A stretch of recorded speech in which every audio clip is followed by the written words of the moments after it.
චූටි පුතා මට සමා වෙන්න. සමා වෙන්නේ මොකටද? මේකට. හේ මොකද? තාත්තේ මොකද කරන්නේ? තාත්තේ අංගෙපා ඕමින්ද?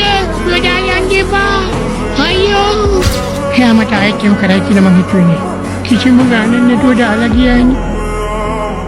ආයෙත් අනේ මේ අහනෝ ළමයා. ඔයාටම වර්ධපටව ගන්න එපා.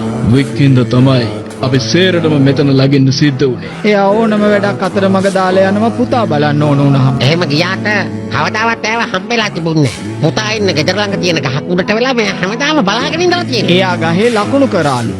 එයා එතනට ගිය හැම දවසක්ම. අනේ නිකන් ඉන්නකො බොරුවක් අනේ. කොයි මුකුනේ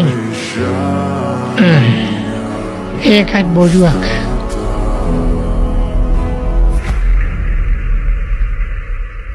ඒ කියන්නේ ඇවිල්ලා මම ලොකු වෙන දිහා බලන් ඉඳලා